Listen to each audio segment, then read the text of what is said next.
महाराष्ट्राचे आदिवासी समाज याच्यासाठी ज्यांनी आयुष्य दिलं अशा आमच्या ज्येष्ठ सहकार्याला आढळले होते.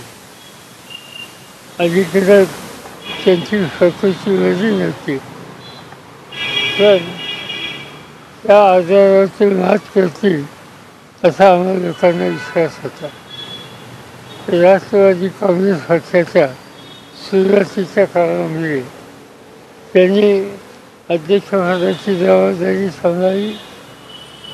महाराष्ट्राच्या विधानसभेमध्ये विरोधी पक्षाचे नेते म्हणून त्यांनी अतिशय उत्तम काम केलं आणि शासनामध्ये काम करायची संधी मिळाल्यानंतर त्यांच्याकडे आदिवासी विभाग आणि अन्य काही खाती याची जबाबदारी सोपवलेली होती.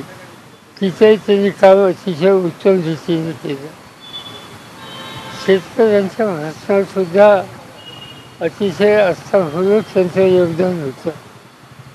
सहकारी चळवळीमध्ये विशेषतः आदिवासी भागामध्ये आदर्शी सहकारी साखर कारखान्यांची उभारणी ही करून आदिवासी समाजातले लोकही अशी कारखानदारी उभी करू शकतात याचा एक उत्तम चित्र त्यांनी निर्माण केलं.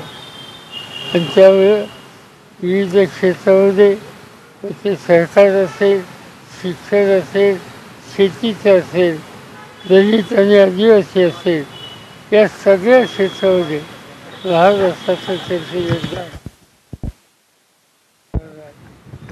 माझे व्यक्तिगत सहकार्य होतेच, पण आम्हा सगळ्यांना एका चांगल्या सहकार्याला अभिमुखे असं दुःख आहे. त्यांच्या कुटुंबियांना प्रचंड दुःखाला सामोरं जावं लागतं.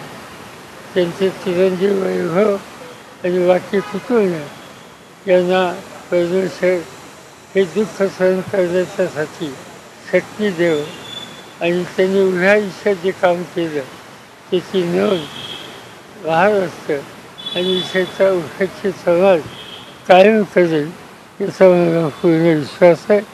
मी अंतःकरणापासून त्यांना श्रद्धांजली अर्पण करतो.